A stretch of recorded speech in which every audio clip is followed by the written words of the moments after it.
Hai semua, aku mau balik lagi baca buku Harry Potter yang kelima, Harry Potter and the Order of the Phoenix. Sekarang kita ada di bab 6, masih berhubungan sama Order of Phoenix. Kali ini judulnya Rumah Black yang Mulia dan Paling Kuno. Kita langsung mulai aja. Mrs. Weasley mengikuti mereka ke atas sambil terlihat muram. Aku mau kalian semua langsung tidur, tak ada bincang-bincang, dia berkata ketika mereka mencapai puncak tangga yang pertama. Kita punya hari yang sibuk besok. Kurasa Ginny sedang tertidur, dia menambahkan kepada Hermione. Jadi cobalah untuk tidak membangunkannya. Tertidur? Ya, benar, kata Fred dengan nada rendah. Setelah Hermione memberi mereka selamat malam dan mereka sedang naik ke lantai berikutnya, kalau Ginny tidak sedang terbaring bangun sambil menunggu Hermione menceritakan kepadanya semua yang mereka katakan di bawah, maka aku seekor flubberworm. Baiklah Ron, kata Mrs. Weasley di puncak tangga kedua sambil menunjukkan mereka ke kamar tidur mereka. Tidurlah kalian berdua. Malam, kata Harry dan Ron berkata kepada si kembar. Tidur yang nyenyak, kata Fred sambil mengedip. Mrs. Weasley menutup pintu di belakang Harry dengan bunyi keras. Kamar itu terlihat, kalaupun bisa, bahkan lebih lembab dan lebih suram daripada pandangan pertama tadi. Lukisan kosong di dinding seakan sedang bernafas pelan-pelan dan dalam-dalam. Seakan-akan penghuninya yang tidak tampak sedang tertidur. Harry memakai piyamanya, melepaskan kacamatanya dan memanjat ke atas tempat tidurnya yang dingin, sementara Ron melemparkan owl treat ke puncak lemari pakaian untuk menenangkan Hedwig dan Pigwidgeon yang sedang bergerak ke sana kemari dengan berisik dan mengibaskan sayap mereka dengan gelisah.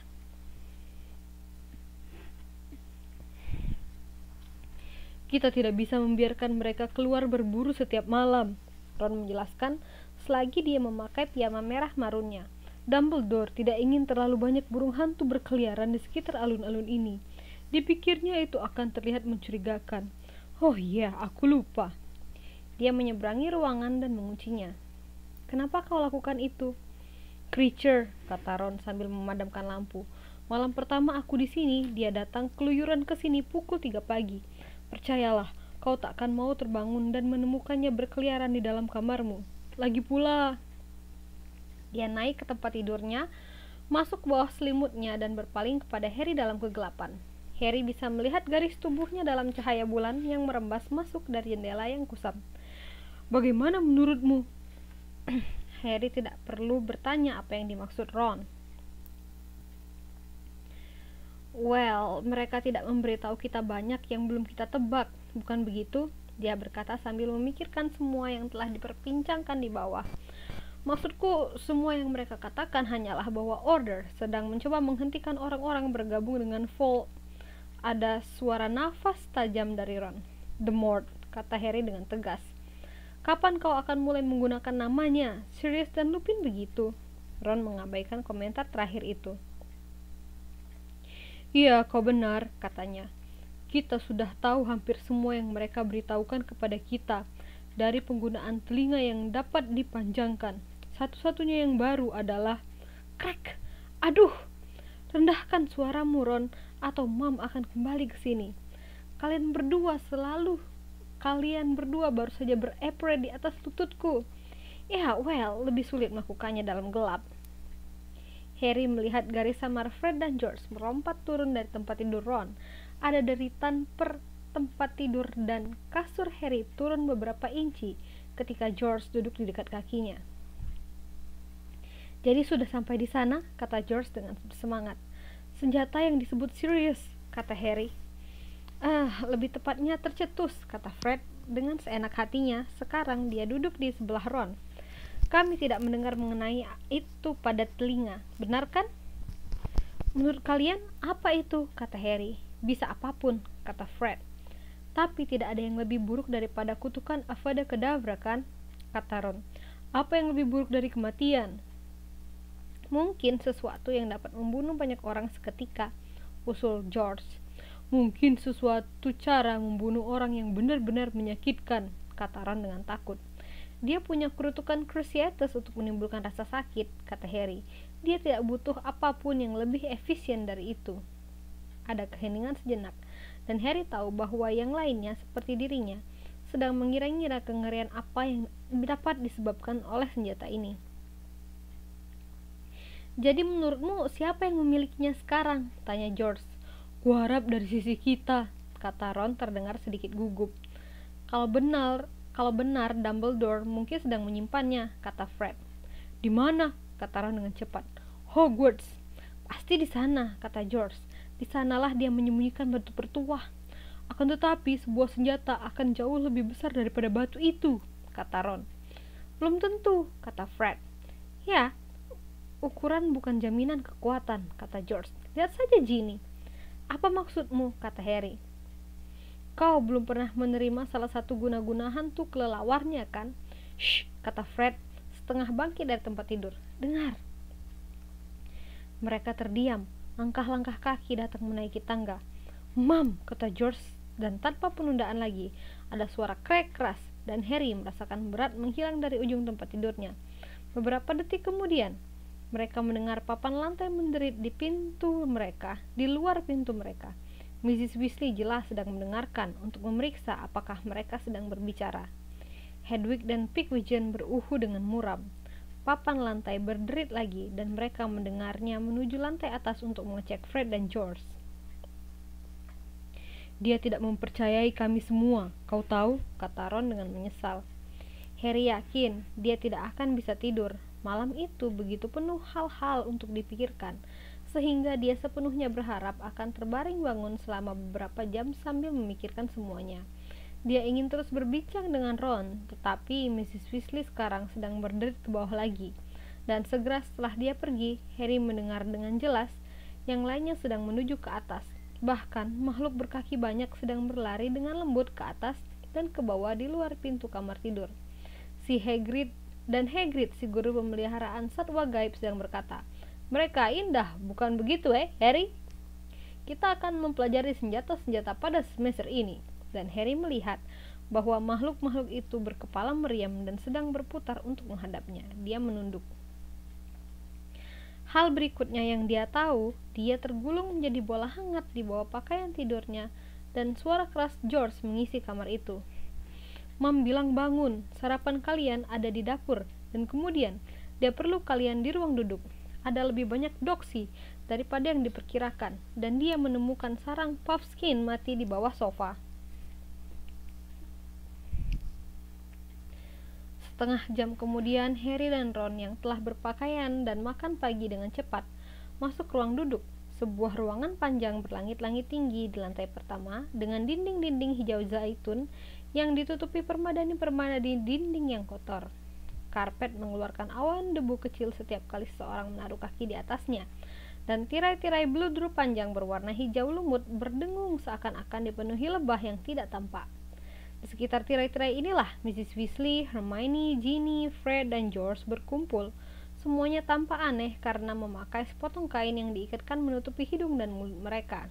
Masing-masing sedang memegang sebuah botol besar dengan mulut pipa di ujungnya yang berisi cairan hitam.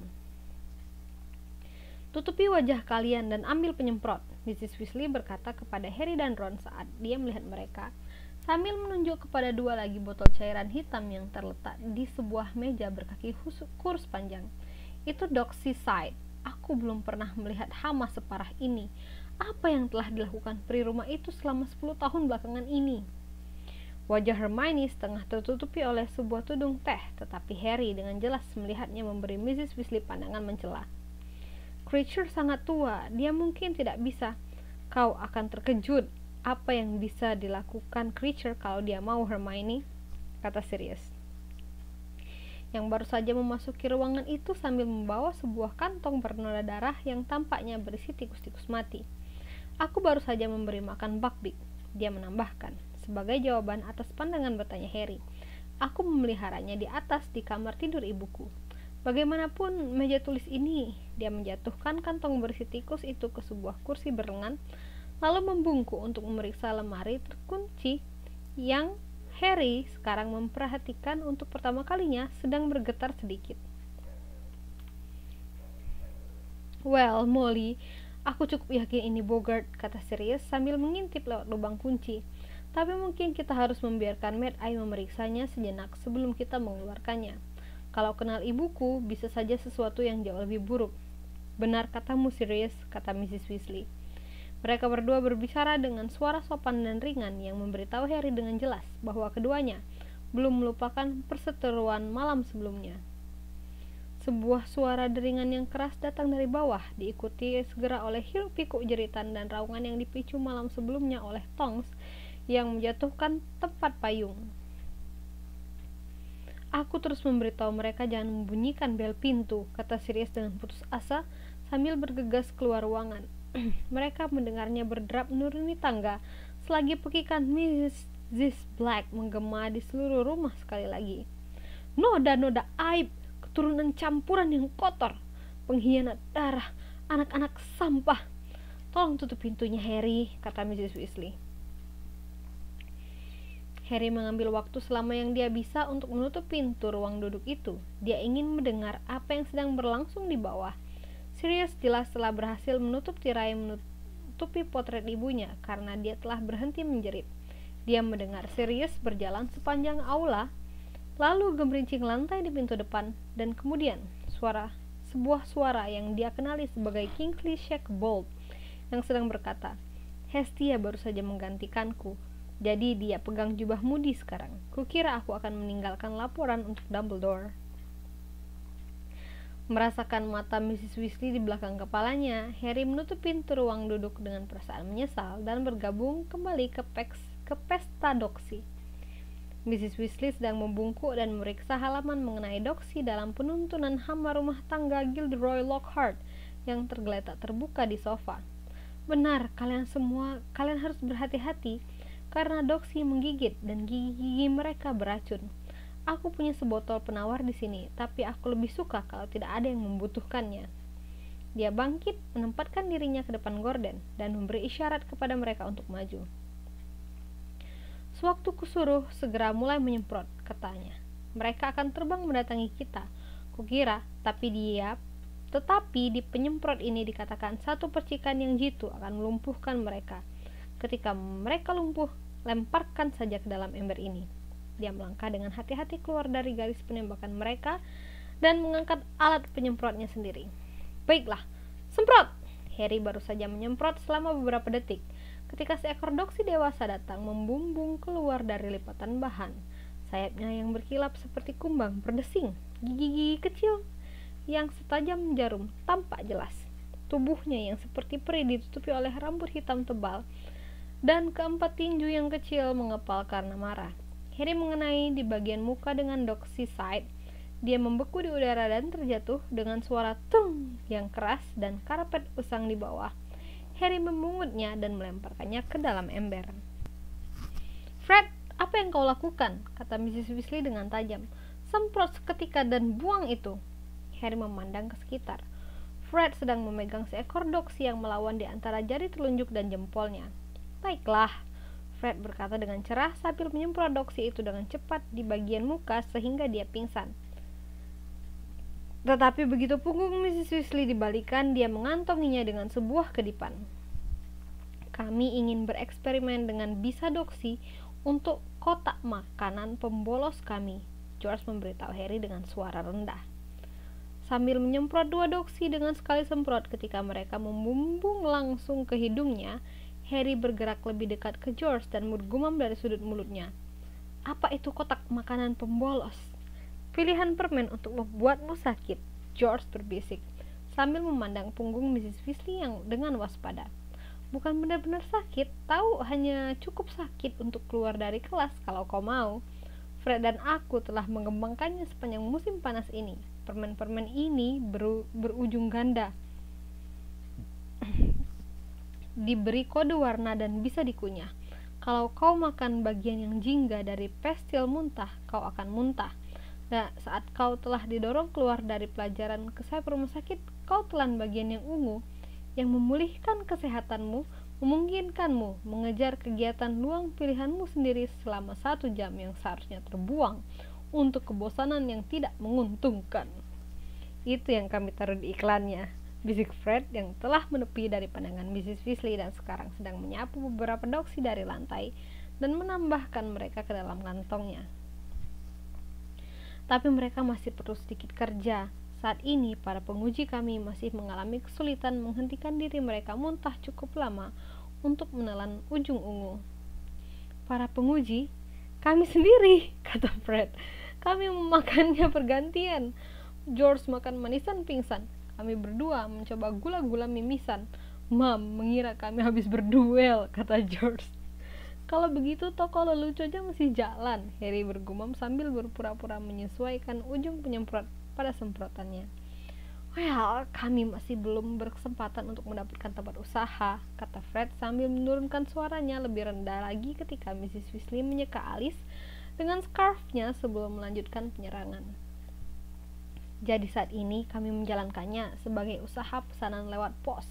Kami menaruh iklan di Daily Prophet minggu lalu.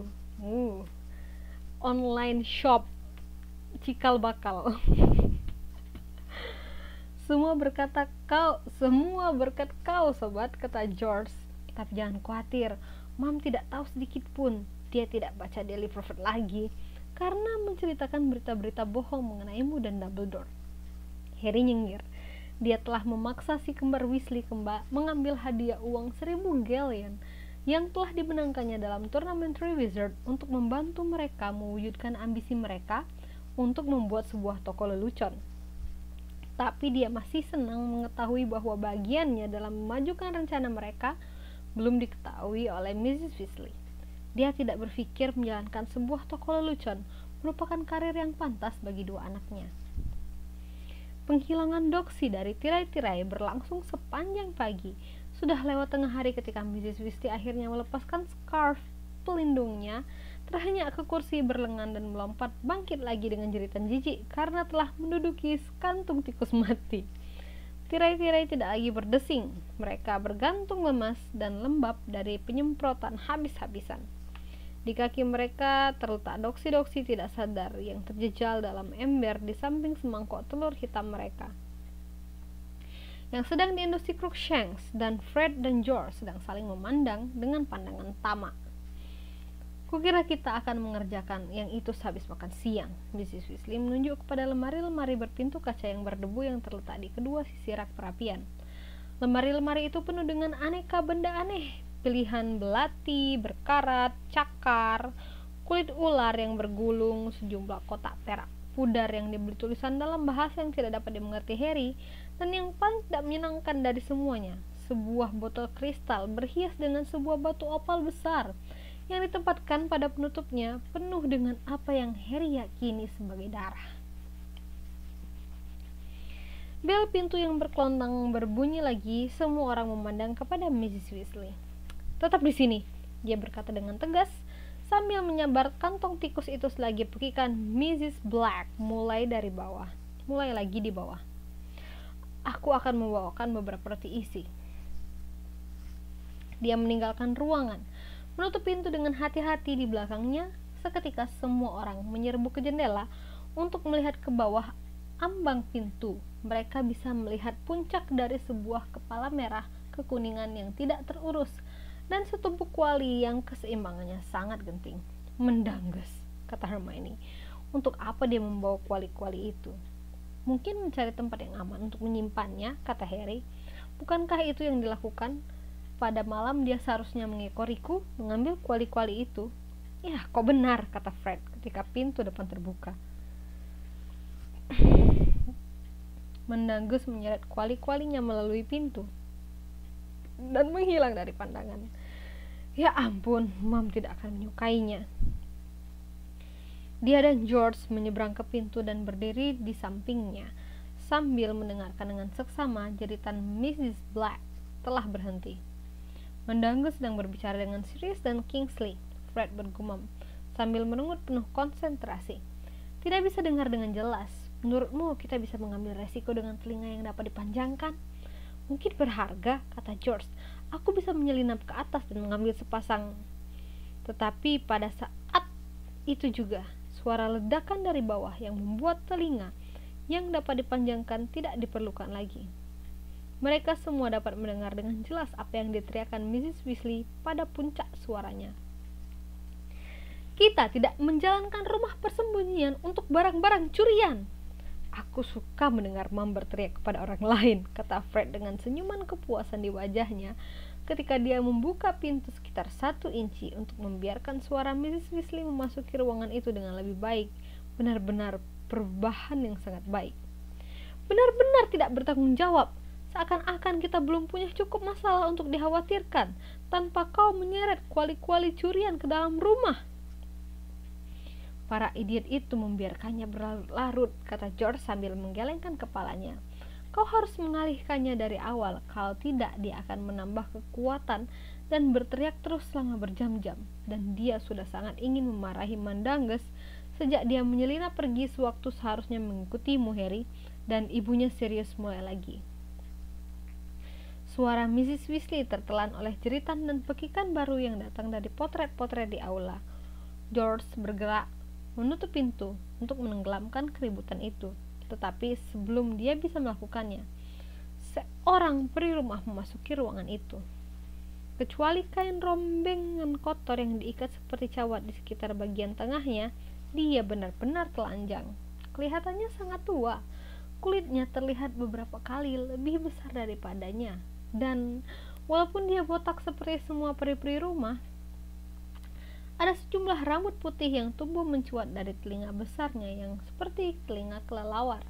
Matanya yang berwarna kelabu berair dan pembuluh darahnya tampak, dan hidungnya yang penuh daging besar dan mirip moncong. Peri itu sama sekali tidak memperhatikan Harry dan yang lain, bertindak seakan-akan dia tidak bisa melihat mereka. Dia bergerak dengan bungkuk, pelan-pelan dan pasti menuju ujung jauh dari ruangan itu sambil berargumen pelan dalam suara serak dan dalam seperti kata. Baunya seperti selokan dan seorang kriminal untuk ditendang. Tapi yang wanita juga tidak lebih baik, si pengkhianat darah yang menjijikkan, dengan anak-anak nakalnya mengotori rumah nyonyaku. Oh, nyonyaku yang malang. Kalau saja dia tahu, sampah yang telah mereka masukkan ke dalam rumahnya. Apa yang akan dikatakannya kepada Kreacher yang tua ini? Oh, betapa malunya.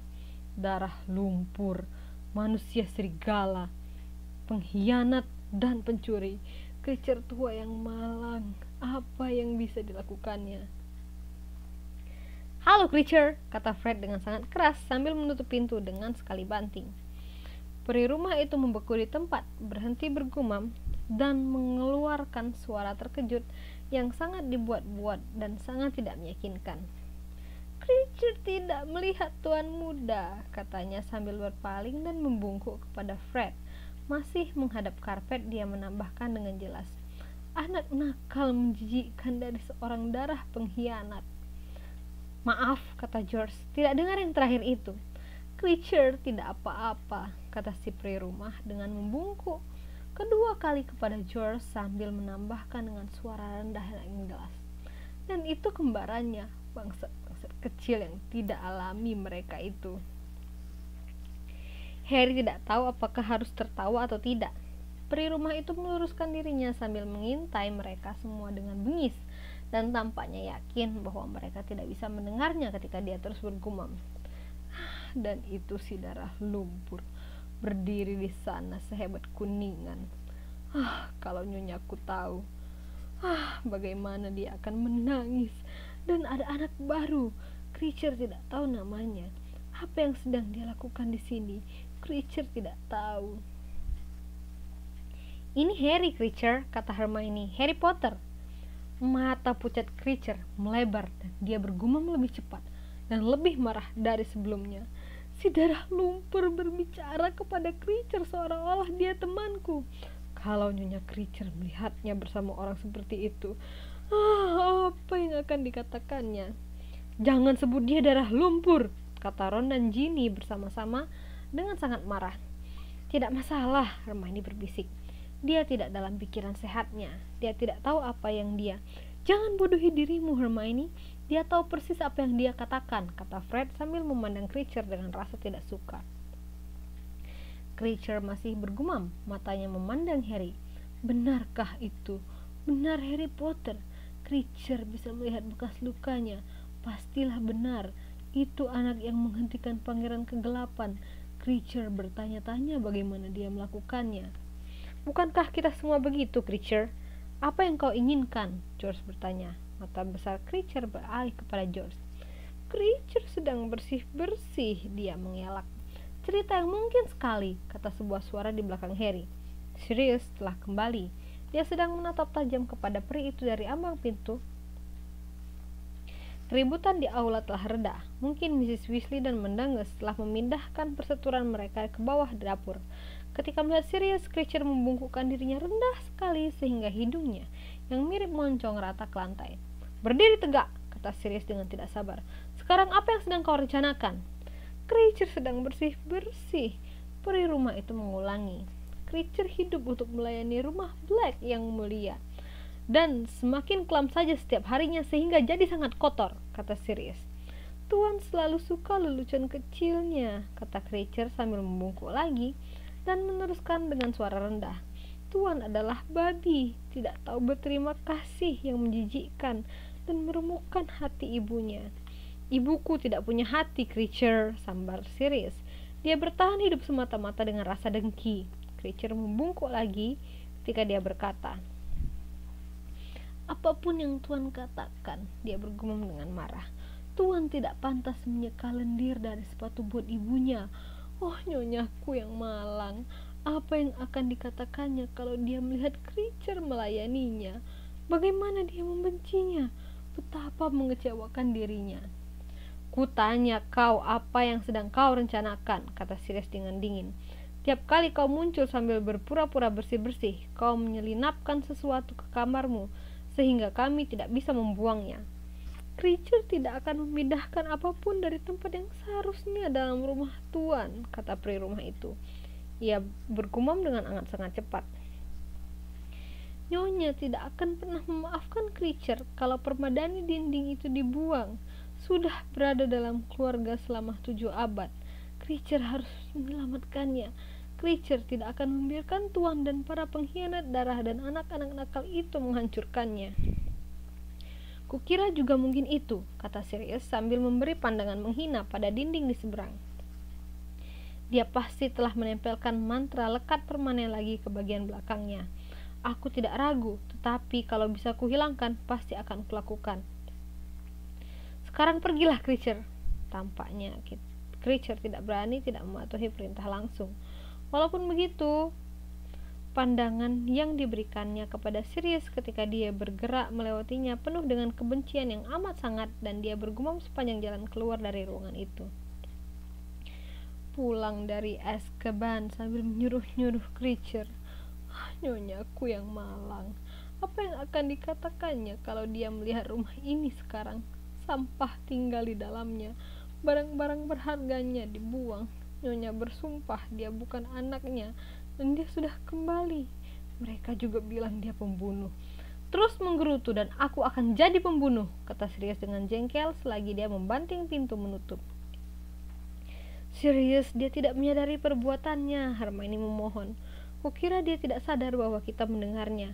Dia sudah sendirian terlalu lama, kata Sirius, menuruti perintah gila dari potret ibuku dan berbicara kepada dirinya sendiri. Tetapi dia dari dulu memang seorang bajingan kecil. Kalau saja kau membebaskannya, kata Hermione penuh harap. Mungkin kita tidak bisa membebaskannya. Dia tahu terlalu banyak tentang Order, kata Sirius dengan masam. Lagi pula, rasa terguncang akan membunuhnya kalau kau sarankan dia meninggalkan rumah ini. Lihat bagaimana tanggapannya. Sirius berjalan menyeberangi ruangan ke tempat permadani dinding yang Kreacher coba lindungi yang bergantung sepanjang dinding. Harry dan yang lain mengikuti. Permadani dinding itu tampak sangat tua. Warnanya sudah pudar dan terlihat seakan-akan sudah digerogoti doksi dari banyak tempat. Walaupun begitu, benang keemasan yang membordirnya masih berkilau cukup cemerlang untuk memperlihatkan kepada mereka pohon keluarga yang membentang, yang bertanggal sejauh yang dapat dilihat Harry dari abad pertengahan. Huruf-huruf besar di bagian paling atas permadani dinding itu bertuliskan, "Rumah Black yang mulia dan paling kuno. To George Spur, selalu murni." "Kau tidak ada di sini," kata Harry setelah mengamati bagian bawah pohon itu dengan seksama. "Aku dulu ada di sana," kata Sirius sambil menunjuk ke sebuah lubang kecil bulat bekas terbakar di permadani yang mirip sundutan rokok. "Ibuku tersayang meledakkanku setelah aku lari dari rumah." Creature sangat suka mengumumkan cerita itu. "Kau lari dari rumah?" "Sewaktu aku berusia sekitar 16 tahun, kata Sirius. "Aku sudah muak." "Kemana kau pergi?" tanya Harry sambil menatapnya. "Tempat ayahmu," kata Sirius. "Kakek nenekmu sangat baik. Mereka seperti mengangkatku sebagai anak kedua." "Yah, aku berkemah di luar rumah ayahmu saat liburan sekolah. Dan ketika aku berumur 17, aku mempunyai tempat sendiri. Pamanku Alphard meninggalkanku sejumlah emas. Dia juga telah dihapus dari sini. Mungkin itu sebabnya. Lagi pula setelah itu, aku menjaga diriku sendiri. Namun aku selalu diterima di rumah keluarga Potter untuk makan siang minggu." "Tapi kenapa kau pergi?" tanya Sirius tersenyum getir dan menyisir rambut panjangnya yang tak terawat dengan jari-jarinya.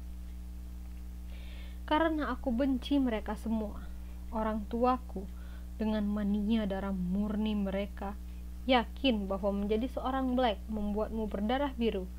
Adikku yang idiot, cukup lembek untuk mempercayai mereka. Itu dia." Sirius menunjukkan sebuah jari ke bagian paling bawah dari pohon itu pada nama Regulus Black, sebuah tanggal kematian sekitar 15 tahun sebelumnya mengikuti tanggal kelahiran.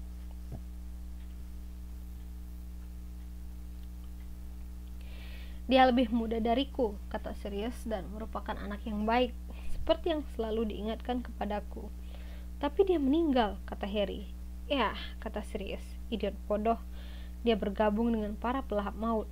"Kau bercanda." "Ayolah Harry, bukankah kau sudah lihat cukup banyak dari rumah ini untuk mengetahui penyihir macam apa keluargaku ini?" kata Sirius dengan tidak sabar. Apakah orang tuamu juga pelahap maut?" Tidak, tapi percayalah padaku. Mereka berpikir Voldemort memiliki gagasan yang benar. Mereka mendukung pemurnian ras penyihir, mengenyahkan para kelahiran Muggle, dan memberi kekuasaan kepada darah murni. Mereka juga tidak sendirian. Ada sejumlah orang sebelum Voldemort menunjukkan wajah aslinya yang berpikir bahwa dia punya gagasan yang benar mengenai banyak hal. Namun mereka jadi pengecut ketika mereka melihat dia bersiap-siap mengambil kekuasaan. Tapi aku yakin orang tuaku mengira Regulus adalah pahlawan kecil karena bergabung sejak awal. "Apakah dia dibunuh oleh Auror?" Harry bertanya. "Oh tidak," kata Sirius. "Tidak, dia dibunuh oleh Voldemort, atau atas perintah Voldemort lebih tepatnya. Aku ragu Regulus pernah cukup penting untuk dibunuh sendiri oleh Voldemort. Dari apa yang ku ketahui setelah dia mati, dia masuk cukup jauh, terlalu panik mengenai apa yang harus dikerjakannya, dan mencoba mundur. Well, kau tidak bisa menyerahkan surat pengunduran diri begitu saja kepada Voldemort. Pilihannya pelayanan seumur hidup atau kematian." "Makan siang," kata suara Mrs. Weasley. Dia sedang mengangkat tongkat tinggi-tinggi di depannya sambil menyeimbangkan sebuah nampan besar yang penuh berisi roti isi dan kue dengan ujung tongkat. Wajahnya sangat merah dan terlihat masih marah. Yang lain berpindah mendekatinya, ingin mendapatkan makanan, tetapi Harry tetap bersama Sirius yang telah membungkuk lebih dekat ke permadani. "Aku belum melihat ini selama bertahun-tahun. Itu Phineas Nigelius, kakek buyutku. Lihat, kepala sekolah paling tidak populer yang pernah dimiliki Hogwarts. Dan Araminta Malfoy, sepupu ibuku, mencoba memaksakan undang-undang kementerian untuk melegalkan perburuan Muggle.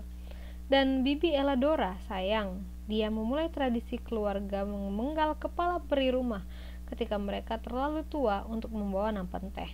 Tentu saja, tiap kali keluarga menghasilkan seseorang yang kurang pantas, mereka tidak diakui. Kulihat Tonks tidak ada di sini. Mungkin itu sebabnya Creature tidak mau menerima perintah darinya. dia seharusnya melakukan apapun yang diminta siapa saja dalam keluarga. Kau dan Tonks berkerabat? Harry bertanya terkejut. Oh ya, ibunya Andromeda adalah sepupu yang paling kusukai, kata Sirius, sambil memeriksa permata di dinding itu dengan seksama. Tidak, Andromeda juga tidak ada di sini. Lihat, dia menunjuk ke tanda hangus bulat kecil di antara dua nama, Bellatrix dan Narcissa. Saudara-saudara perempuan Andromeda masih di sini karena mereka menikah secara terhormat dengan darah murni, tetapi Andromeda menikahi seorang kelahiran Muggle, Ted Tonks. Jadi, Sirius memperagakan meledakan permadani itu dengan sebuah tongkat dan tertawa masam. Akan tetapi Harry tidak tertawa. Dia terlalu sibuk menatapkan nama-nama di sebuah kanan tanda hangus. Andromeda, sebuah garis ganda bordir emas, menghubungkan Narcissa Black dan Lucius Malfoy, dan sebuah garis tunggal vertikal dari nama-nama mereka menuntun ke nama Draco. Kau berkerabat dengan keluarga Malfoy. Keluarga-keluarga berdarah murni semuanya saling berhubungan, kata Sirius. Kalau kau hanya memperbolehkan anak laki-laki dan perempuan menikahi darah murni, pilihanmu sangat terbatas. Hampir tidak ada lagi dari kami yang tersisa. Molly dan aku bersepupu karena pernikahan dan Arthur semacam sepupu dari sepupuku. Tapi tidak ada gunanya mencari mereka di sini. Kalau ada keluarga yang merupakan sekumpulan pengkhianat darah, itulah keluarga Weasley. Tapi Harry sekarang sedang melihat nama-nama di sebelah kiri tanda hangus Andromeda, Bellatrix Black, yang dihubungkan dengan garis ganda ke Rodolphus Lestrange. Lestrange, kata Harry berkata dengan keras. Nama itu telah menggerakkan sesuatu dalam ingatannya. Dia tahu nama itu dari suatu tempat, tapi selama beberapa saat dia tidak bisa berpikir di mana, walaupun memberinya sensasi aneh yang menjalar di dasar perutnya. Mereka ada di Azkaban, kata Sirius singkat. Harry menatapnya dengan rasa ingin tahu. Bellatrix dan suaminya Rodolphus masuk bersama Barty Crouch Jr., kata Sirius dengan nada kasar yang sama. Saudara lelaki Rodolphus, Rabastan, ada bersama mereka juga. Lalu Harry teringat, dia telah melihat Bellatrix Lestrange di dalam pensif Dumbledore, alat aneh yang menyimpan pikiran dan ingatan. Seorang wanita jangkung, berkulit gelap, dengan mata berkelopak tebal, yang telah berdiri di persidangannya dan menyatakan kesetiaannya yang terus-menerus kepada Lord Voldemort. Rasa bangganya karena dia terus berusaha menemukannya setelah kejatuhannya, dan keyakinannya bahwa suatu hari dia akan diberi ganjaran atas kesetiaannya. Kau tidak pernah bilang dia. Apakah ada pengaruhnya kalau dia sepupuku? Sambar Sirius. Sejauh menyangkut diriku, mereka bukan keluargaku. Dia jelas bukan keluargaku. Aku belum melihatnya sejak aku seumurmu, kecuali kau hitung sekilas waktu dia masuk Azkaban. Apa menurutmu aku bangga punya kerabat seperti dia? Maaf, kata Harry dengan cepat. Aku tidak bermaksud, aku hanya terkejut, itu saja. Tidak mengapa, jangan minta maaf, Sirius bergumam. Dia berpaling dari permadani dinding itu. Tangannya dijejalkan ke dalam kantongnya. Aku tidak suka kembali ke sini, katanya sambil menatap ke seberang ruang duduk. Aku tidak pernah mengira akan terperangkap di dalam rumah ini lagi. Harry mengerti sepenuhnya. Dia tahu bagaimana dia akan merasa ketika dia sudah dewasa dan berpikir dirinya bebas dari tempat itu untuk selamanya. Harus kembali dan tinggal di Private Drive nomor 4. Tentu saja ideal untuk markas besar, Sirius berkata. Ayahku menempatkan semua alat pengamanan yang dikenal oleh kelompok penyihir sewaktu dia tinggal di sini. Tidak tampak di peta, jadi para Muggle tidak akan pernah datang dan berkunjung seakan-akan mereka mau. Dan sekarang Dumbledore sudah menambahkan perlindungannya. Kau akan sulit mencari rumah yang lebih aman dari tempat lain. Dumbledore adalah penjaga rahasia Order, kau tahu. Tak seorang pun bisa menemukan markas besar kecuali dia memberitahu mereka secara pribadi di mana letaknya. Catatan yang diperlihatkan Moody kepadamu tadi malam itu dari Dumbledore. Sirius tertawa pendek mirip gonggongan. Kalau saja orang tuaku bisa melihat kegunaan rumah mereka sekarang. Well, potret ibuku pasti sudah memberimu sejumlah ide. Dia merenggut sebentar lalu menghela nafas. Aku tidak akan keberatan kalau aku bisa keluar kadang-kadang dan melakukan sesuatu yang berguna. Aku sudah bertanya kepada Dumbledore apakah aku bisa mengawalmu ke dengar pendapat. Sebagai Snuffles tentu saja, sehingga aku bisa memberimu sedikit dukungan moral. Bagaimana menurutmu? Harry merasa seakan-akan perutnya telah tenggelam ke karpet berdebu. Dia belum memikirkan dengar pendapat itu sekalipun sejak makan malam kemarin, dalam semangatnya kembali bersama orang-orang yang paling disenanginya dan mendengar semua yang sedang berlangsung. Dengar pendapat itu telah benar-benar keluar dari kepalanya. Namun mendengar kata-kata Sirius, rasa takut yang mencekam kembali timbul dalam dirinya. Dia menatap ke Hermione dan keluarga Weasley. Semuanya sedang makan roti isi dan berpikir bagaimana perasaannya kalau mereka kembali ke Hogwarts tanpa dirinya. Jangan khawatir, Sirius berkata. Harry melihat ke atas dan menyadari bahwa Sirius telah mengamati dirinya. Aku yakin mereka akan melepaskanmu. Pasti ada sesuatu dalam undang-undang kerahasiaan internasional mengenai izin menggunakan sihir untuk menyelamatkan hidupmu. Tapi kalau mereka mengeluarkanku, Harry berkata dengan pelan, bolehkah aku kembali ke sini dan tinggal bersamamu? Sirius tersenyum sedih. Kita lihat nanti. Aku akan merasa jauh lebih baik mengenai dengar pendapat itu kalau aku tahu aku tidak perlu kembali ke keluarga Dursley, Harry menekannya. Mereka pastilah tidak menyenangkan kalau kau memilih tempat ini, kata Sirius dengan suram. Cepatlah, kalian berdua, atau tidak ada makanan yang tersisa, Mrs. Weasley memanggil. Sirius menghela nafas sekali lagi, menatap permada di dinding itu dengan pandangan tidak suka, lalu dia dan Harry pergi bergabung dengan yang lain. Harry mencoba sebaik mungkin tidak memikirkan dengar pendapat, ketika mereka mengosongkan lemari-lemari berpintu kaca sore itu. Untung saja itu merupakan pekerjaan yang membutuhkan banyak konsentrasi, sehingga dari benda-benda yang ada di dalam sana yang terlihat enggan meninggalkan rak-rak berdebu mereka, Sirius mengalami luka gigitan parah dari sebuah kotak tembakau perak, dan beberapa dari tangan yang tergigit telah tumbuh kulit tebal yang tidak menyenangkan, seperti memakai sarung tangan keras berwarna coklat. Tidak apa-apa, katanya sambil memeriksa tangannya dengan penuh minat sebelum mengetuknya dengan ringan dengan tongkatnya dan mengembalikan kulitnya ke keadaan normal. Pastilah di dalam itu bubuk ward cap. Dia melemparkan kotak itu ke samping ke dalam kantong tempat mengumpulkan puing-puing dari lemari itu. Harry melihat George membeli tangannya dengan kain secara hati-hati. Beberapa saat kemudian menyelinapkan kotak itu ke dalam kantongnya yang telah dipenuhi doksi. Mereka menemukan sebuah instrumen perak yang tampak tidak menyenangkan. Sesuatu yang mirip pasangan penjepit berkaki banyak yang berlari menaiki lengan Harry seperti laba-laba ketika dia memungutnya dan mencoba menusuk kulitnya. Sirius menyambarnya dan menghancurkannya dengan sebuah buku tebal yang berjudul Kemuliaan Alam, sebuah silsilah penyihir. Ada sebuah kotak musik yang mengeluarkan nada berdenting agak seram ketika diputar, dan mereka semua merasa menjadi lemah dan mengantuk, sampai Ginny sadar dan membanting tutupnya.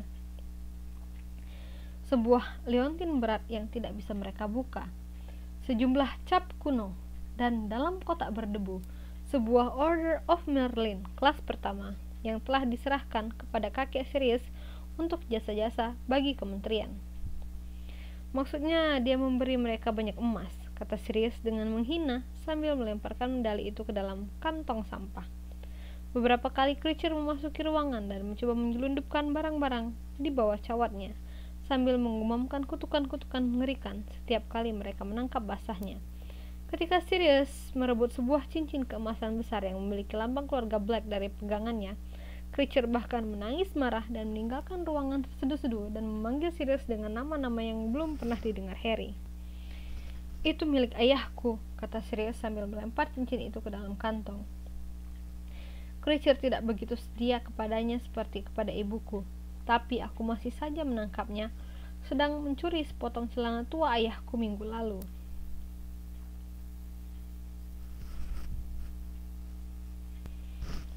Mrs. Weasley menyibukkan mereka selama beberapa hari berikutnya.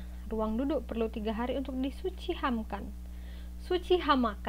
Akhirnya, satu-satunya benda tidak diinginkan yang tertinggal di dalamnya adalah permada di dinding yang bertahan dari semua usaha mereka untuk melepaskannya dari dinding, dan meja tulis yang berderak itu. Moody belum mampir ke markas besar, jadi mereka tidak bisa yakin apa yang ada di dalamnya.